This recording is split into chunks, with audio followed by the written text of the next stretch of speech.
딸기를 확대한 다음 외부에 박혀있는 이것을 똑 떼어내면 이런 형태입니다. 이것은 딸기의 씨앗이 아닌 거 알고 계시나요?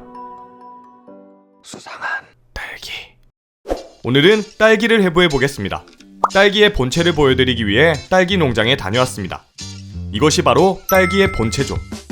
딸기는 바닥을 기듯이 자라는 식물이어서 조금 높은 곳에 심어두면 이렇게 딸기가 아래로 열립니다. 먼저 딸기를 따는 법을 설명드리면 이렇게 딸기를 감싸듯 잡은 다음 아래로 빠르게 스냅을 주면 됩니다. 딸기 농장에서는 이렇게 한 바구니를 자유롭게 따갈 수 있죠. 그런데 대부분 딸기를 따는 것에만 집중하고 가시는데 사실 딸기 농장의 가장 멋진 점은 딸기가 형성되는 과정을 관찰할 수 있다는 것입니다. 줄기 끝부분들을 자세히 살펴보면 딸기의 꽃과 덜 익은 딸기, 그리고 여러 이상한 형태들이 발견되죠. 이것들을 하나씩 모아서 잘 배열해보면 놀랍게도 딸기가 형성되는 과정을 볼 수 있습니다. 꽃봉오리에서 서서히 꽃이 피고 꽃잎이 떨어진 다음 여기 중간 부분이 서서히 부풀며 점점 커집니다. 다음으로 딸기의 형태가 갖춰지고 마지막으로 딸기가 빨갛게 익으면 우리가 먹는 딸기가 되는 거죠. 신기하죠? 이뿐만 아니라 딸기에는 우리가 잘 모르고 있는 사실이 정말 많습니다. 지금부터 딸기의 비밀들에 대해 자세히 살펴보겠습니다. 아참, 이번에 현미경을 새로 하나 구입했습니다. 아마 확대 영상이 전보다 화질이 좋을 겁니다. 자, 먼저 딸기의 비밀을 이해하기 위해서는 딸기꽃의 형태를 보는 것이 굉장히 중요합니다. 딸기꽃은 5개의 하얀 꽃잎을 가지고 있으며 여기 중심 부분에 있는 것들이 암술, 바깥 부분이 수술입니다. 대부분의 식물들은 암술의 밑부분인 씨방 부분이 발달하여 열매로 변하게 되죠. 그런데 특이하게도 우리가 먹는 딸기는 씨방이 아니라 꽃턱이라는 꽃의 밑부분이 발달하여 형성된 열매입니다. 이렇게 딸기처럼 씨방 이외의 부분이 열매가 된 것을 헛열매라고 부르죠. 그래서 딸기는 씨방이 부풀어 형성된 것이 아니기 때문에 다른 과일들과 달리 내부에 씨앗이 없는 겁니다. 그리고 더 충격적인 사실은 우리가 씨라고 생각하는 이 부분이 사실 딸기의 진정한 열매라는 것이죠. 새로 산 현미경으로 딸기의 겉부분을 확대한 다음 이 부분을 똑 떼어보면 이런 형태입니다. 먼저 여기 옆에 붙어있는 부위는 딸기의 암술대입니다. 꽃의 암술 밑부분이 부풀며 딸기가 되기 때문에 암술대가 딸기 외부에 그대로 남아서 이렇게 털처럼 보이는 거죠. 그리고 암술대의 아랫부분이자 우리가 씨앗인 줄 알았던 부분이 바로 딸기의 진짜 열매입니다. 그래서 딸기의 진정한 씨앗은 여기 열매 속에 들어있죠. 열매를 조심해서 잘라낸 다음 열어보면 내부에 있는 이것이 바로 딸기의 진짜 씨앗인 거죠. 이렇게 얇은 막질로 둘러싸인 열매를 쑥과라고 합니다. 우리가 해바라기 씨라고 부르는 것도 사실 이러한 쑥과에 해당하는 열매죠. 그래서 여기 내부에 진짜 씨가 따로 있는 겁니다. 그러니 다시 말하자면 우리가 먹는 딸기는 200개가 넘는 열매가 모여있는 집합체였던 것이죠. 그리고 우리가 맛있게 먹었던 붉은 부분은 딸기의 진짜 열매들을 운반하는 역할을 하는 부위였던 거죠. 그렇다면 암술 옆에 있던 수술들은 어디로 갔을까요? 사실 딸기에는 수술도 남아있습니다. 여기 꽃받침이었던 부분을 살짝 들어보면 여기 수술들이 그대로 남아있죠. 우리가 못 보던 부분들이 참 많죠? 다음으로 딸기 내부를 보기 위해 딸기를 잘라서 단면을 보면 이렇게 하얀 선들이 열매까지 이어지는 것을 볼 수 있습니다. 이것은 수분과 영양분이 이동하는 통로인 관다발 조직입니다. 핀셋으로 조심해서 들어보면 이렇게 관이 이어지는 것을 볼 수 있죠. 그리고 여기 중간 부분은 꽃턱이었던 부분이 부풀며 형성된 부위입니다. 마지막으로 딸기의 번식 방법은 이렇게 곤충에 의해 수분이 이루어지는 유성생식도 있지만 뿌리 바로 윗부분에서 자란 줄기가 옆으로 뻗어나가서 새로운 장소에 뿌리를 내리는 무성생식을 하기도 합니다. 뿌리를 내린 부분은 하나의 새로운 개체가 되어 딸기가 열리게 되는 거죠. 딸기는 우리가 흔히 봐왔던 것인데도 모르는 사실들이 참 많이 숨어 있습니다. 앞으로도 이런 숨은 과학들을 더 많이 소개해드리겠습니다. 딸기 해부는 여기까지입니다. 망고를 자르고 이렇게 당겨보면 중심부에 단단한 물질이 있습니다. 이것을 물에 씻어준 다음 갈라보면 무언가 들어있습니다. 수상한 망고. 오늘은 망고를 해부해보겠습니다. 망고의 비밀을 알아보기 위해 집 앞 마트에서 망고를 2개 사왔습니다. 먼저 많은 분들이 모르시는 사실이 있는데 망고를 만질 때는 장갑을 끼는 것이 좋습니다. 옷이 오른다는 말 들어보셨나요? 온나무에는 알러지 반응을 유도하는 우르시올이라는 성분이 들어있어서 일부 사람들은 온나무에 닿거나 옷이 들어간 음식을 섭취하면 피부염이나 어지러움 등의 증상이 나타나는데 이를 옷이 오른다고 표현하죠. 그런데 놀랍게도 우리가 좋아하는 망고나무 또한 온나무과 식물로 우르시올 성분을 가지고 있습니다. 특히 망고는 껍질이나 씨 주변에 우르시올이 많기 때문에 망고 씨를 갈비처럼 뜯어먹고 입술이 붓거나 따끔하셨다면 그건 우르시올에 대한 알러지 반응인 것이죠. 과육 부분에는 우르시올이 별로 없어서 대부분 큰 문제가 되지 않지만 옷에 심한 알러지 반응이 나타나는 분들은 망고 섭취도 조심하셔야 합니다. 그래서 지금부터 장갑을 잘 착용하고 망고를 해부해 보겠습니다. 대부분 망고를 먹을 때는 중심의 단단한 부위를 기준으로 이렇게 주변부를 잘라내서 이렇게 중심 부분을 발라냅니다. 그런데 이러한 방법도 좋지만 망고를 먼저 반으로 잘라준 다음 이렇게 비틀어서 뽑으면 중간에 단단한 부위가 쉽게 뽑힙니다. 이러한 과육은 숟가락으로 떠먹으면 되죠. 반대쪽은 칼로 주변을 잘라준 후 분리해주면 이렇게 쉽게 분리되죠. 이 부분은 바로 많은 분들이 망고의 씨앗이라 부르는 부위입니다. 주변에 붙은 과육을 제거하고 씻어보면 이런 형태죠. 하루 정도 건조시키면 이렇게 줄무늬가 있고 나무 껍질 같은 질감을 가지고 있는 걸 볼 수 있습니다. 그런데 충격적이게도 이것은 망고의 씨앗이 아닙니다. 싹이 트는 씨앗 부위는 내부에 따로 있죠. 망고의 씨앗은 두 겹의 껍질로 둘러싸여 있는데 지금 보이는 것은 가장 바깥쪽 껍질인 외종피로 여기 외종피 내부에 진짜 씨앗이 들어있습니다. 그래서 가위로 여기를 갈라서 열어주고 이렇게 꺼내보면 짜잔! 망고의 진짜 씨앗을 볼 수 있습니다. 많은 분들이 망고 내부에 이런 부위가 있는 건 알지만 그 내부에 진짜 씨앗이 있다는 사실은 모르고 있죠. 신기하죠? 씨앗은 외종피 내부에 이렇게 위치하고 있는데 여기 씨앗과 연결되어 있었던 부분이 보입니다. 이 부위는 종병이라 부르는 부위로 씨앗으로 수분과 영양분을 이동시켜주던 탯줄 같은 부위죠. 그리고 망고 씨앗은 이렇게 갈색 막으로 쌓여 있는데 이 부위는 씨앗을 둘러싼 두 겹의 껍질 중 하나인 내종피죠. 그리고 여기 이 부분은 씨앗에서 싹이 자라는 데 필요한 영양분인 배저지입니다. 망고씨는 적절한 환경이 주어지면 배저제 영양분을 이용하여 이렇게 싹을 틔우죠. 씨앗이 단단한 외종피에 갇혀 있어서 씨앗이 어떻게 발화되나 궁금하실 수 있는데 자연에서는 흙 속으로 물이 들어오면 외종피가 부풀어서 자연스럽게 열리게 되고 내부에 있던 씨앗의 발화가 이루어져서 싹이 튼다고 합니다. 마지막으로 우리나라에서 망고를 먹어보면 해외에서 직접 사 먹는 것보다는 맛이 없다는 생각이 들지 않나요? 그 이유는 수입 망고는 녹색인 상태에서 수확해서 들어오는 경우가 많기 때문입니다. 유통되는 과정에서 에틸렌가스에 의해 숙성이 되긴 하지만 나무에서 숙성되는 것보다는 과즙이나 당도가 부족하기 때문에 맛의 차이가 나타나는 거죠. 촬영 후에 남은 망고들을 먹었는데 해외에서 먹는 것보단 덜 맛있지만 그래도 망고는 맛있긴 합니다. 망고 해부는 여기까지입니다. 수상한 용과. 오늘은 용과를 해부해 보겠습니다. 이것이 바로 용과입니다. 용과는 굉장히 특이하게 생긴 열매죠. 용이라는 이름이 붙은 이유는 이렇게 가죽 같은 껍질에 비늘 같은 잎이 달려있어서라는 설명도 있지만 이 사진을 한번 보시죠. 이것은 용과가 열린 모습인데 이렇게 긴 가지에 용과가 달려있는 모습이 여의주를 물고 있는 용처럼 보여서 용과라고 불린다는 설명이 훨씬 더 그럴듯하게 들립니다. 그리고 용과를 자세히 보면 용과의 본체는 바로 선인장입니다. 용과는 달빛 선인장 속 선인장의 열매죠. 달빛 선인장이라는 이름이 붙은 이유는 용과의 꽃이 낮이 아니라 밤 동안 피기 때문입니다. 그래서 용과꽃은 박쥐나 나방 등 야행성 동물들에 의해 수분이 이루어지게 되죠.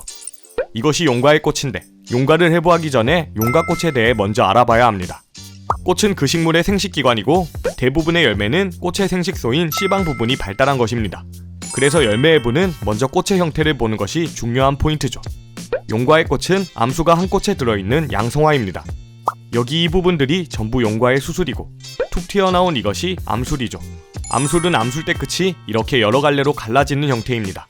용과 농장에서는 붓으로 수술의 꽃가루를 가져와서 암술에 묻혀주어 인위적으로 수분을 일으키죠.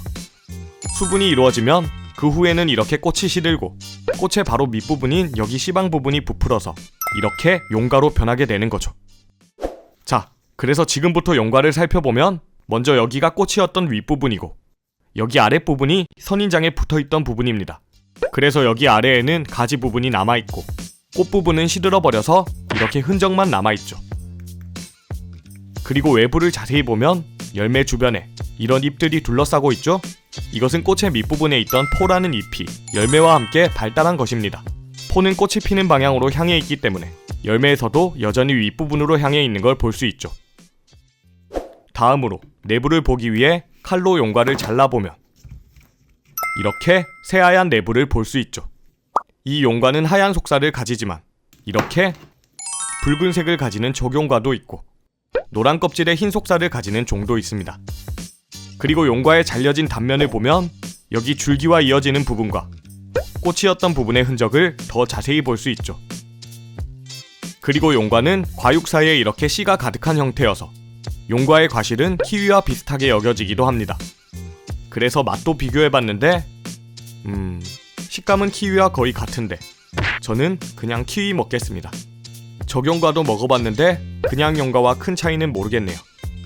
그리고 이 용과의 씨앗은 이렇게 빼내서 키워보면 선인장이 나오니 한 번쯤 키워보셔도 재밌습니다. 마지막으로 이러한 용과는 베트남과 태국, 중국 등 꽤 많은 나라에서 재배하는데 우리나라에서는 보기 힘든 식물입니다. 그 이유는 용과는 낮은 온도에 오래 노출되면 살아남지 못하기 때문이죠. 하지만 요즘은 제주도의 온실에서 용과가 생산되고 있다고 하니 인터넷으로 주문하여 드셔보셔도 좋을 것 같습니다. 용과의 부는 여기까지입니다. 두리안은 껍질이 가시로 뒤덮여 있는 굉장히 특이하게 생긴 과일입니다. 이러한 두리안은 보통 세로로 잘라 손질하지만 이렇게 가로로 잘라서 열어보면 두리안의 여러 비밀들을 알아낼 수 있죠. 두리안의 비밀은 무엇일까요? 수상한 두리안. 오늘은 두리안을 해부해 보겠습니다. 한국 생물들을 꽤 많이 보여드린 것 같아서 이번엔 태국 출장을 다녀왔습니다. 가장 먼저 보여드릴 생물은 과일의 왕이라 불리는 두리안입니다. 태국의 시장에서 눈을 감고 후각에 집중하면 꽤 쉽게 두리안을 찾을 수 있습니다. 두리안이 아주 많죠?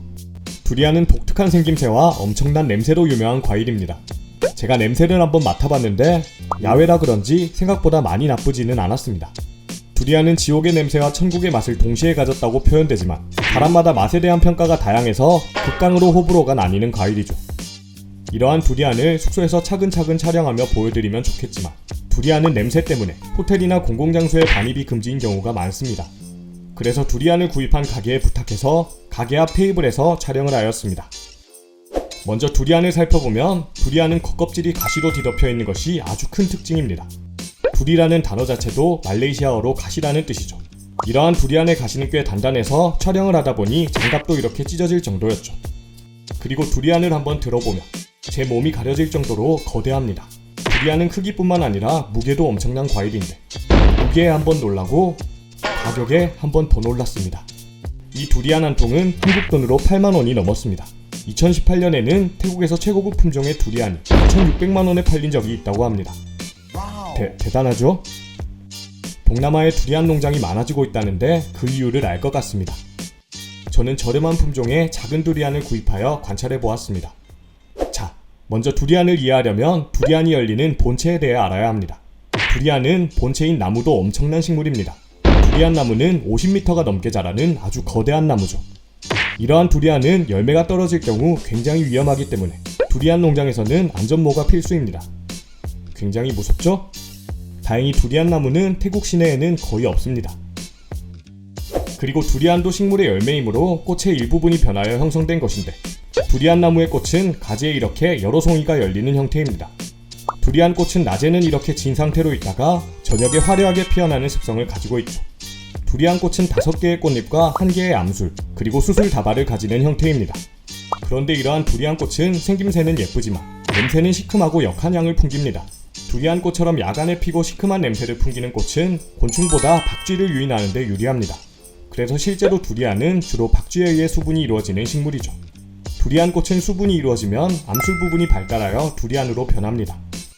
이러한 작은 꽃이 거대한 두리안으로 변하는 것이 믿기 힘들지만 두리안도 다른 열매들처럼 꽃의 암술 내부 씨방이 부풀어 형성된 것이기 때문에 두리안에는 과거에 꽃이었던 흔적들이 많이 남아 있습니다. 먼저 두리안 윗부분에 이러한 막대기가 있죠? 이것은 꽃이 달려있던 꽃자루 부분입니다. 무거운 두리안의 무게를 견디기 위해 꽃자루 부분이 꽤나 튼튼하게 발달하죠. 이 꽃자루 부분을 통해 양분과 수분이 이동하여 축적된 덕분에 작았던 꽃이 큰 열매로 발달할 수 있는 것입니다. 그런데 신기한 점은 두리안 나무는 열매가 익으면 여기 꽃자루 아랫부분을 스스로 잘라내어 열매를 땅으로 떨어뜨린다는 것입니다. 그래서 일부 두리안 나무를 보면 이렇게 꽃자루 부분을 묶어놓아 두리안이 떨어지며 손상되는 것을 막는 경우도 볼 수 있죠. 두리안 나무가 스스로 익은 열매를 떨어뜨리는 방법은 꽃자루 부분의 탈리대라는 부위를 형성하여 물질이 이동하는 통로를 차단해버리는 것입니다. 탈리대가 형성되면 꽃자루 부위의 수분 공급이 서서히 줄어들어 말라버리고 말라버린 부위가 두리안 무게를 견디지 못하고 저절로 떨어지게 되는 거죠. 이것은 겨울철 낙엽이 떨어지는 것과 같은 원리입니다. 신기하죠? 그리고 이제 두리안의 내부를 관찰해 볼 텐데, 두리안은 일반적으로 손질할 때 이렇게 세로로 잘라서 이런 형태로 과육을 꺼냅니다. 하지만 제가 다른 열매 해부에서 가로로 자르는 모습이 많았던 것처럼 해부학적인 관점에서는 열매를 가로로 자르는 것이 형태를 이해하기 더 쉬운 전략이죠. 그래서 이번엔 두리안을 가로로 잘라보았습니다.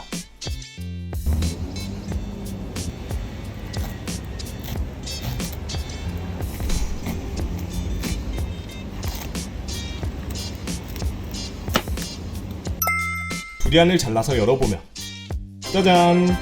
두리안을 가로로 자르면 이런 신기한 무늬가 나타납니다.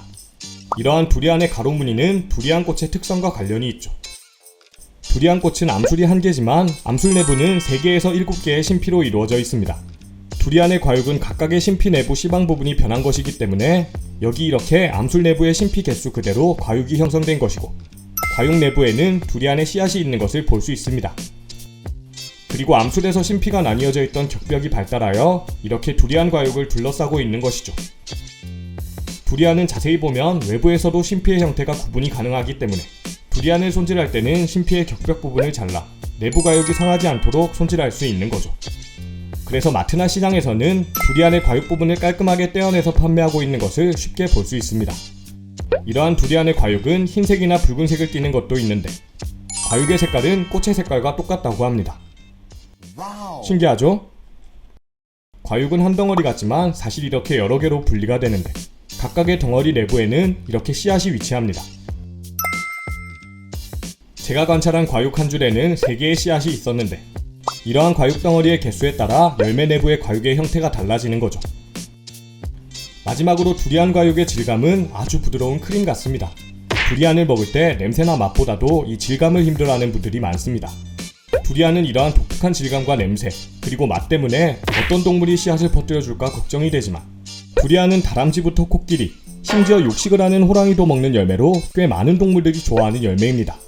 그리고 일부 동물들은 1km 밖에서도 두리안을 감지할 수 있다고 하는데, 이러한 두리안의 강력한 냄새 또한 동물들에게 자신의 위치를 알릴 수 있는 아주 효율적인 생존 전략이라는 거죠.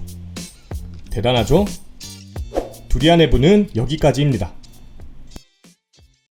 두리안이 엄청 비싸다는 것을 알고 나니 맛을 조금 더 느껴보고 싶었습니다. 두리안을 맛있게 먹는 방법을 찾아보니 태국에서는 두리안을 찰밥과 함께 먹는다고 합니다. 짜잔! 냄새가 엄청납니다. 두리안을 밥과 잘 섞어서 한 입 크게 먹어보겠습니다.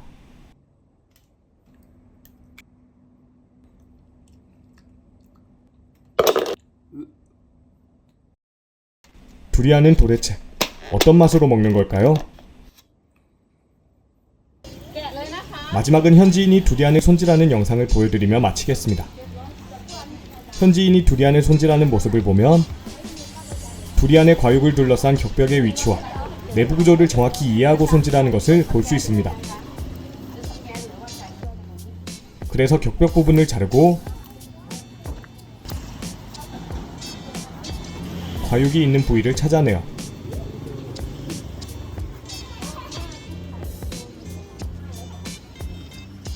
이렇게 과육만 분리하여 예쁘게 포장해낼 수 있는 거죠.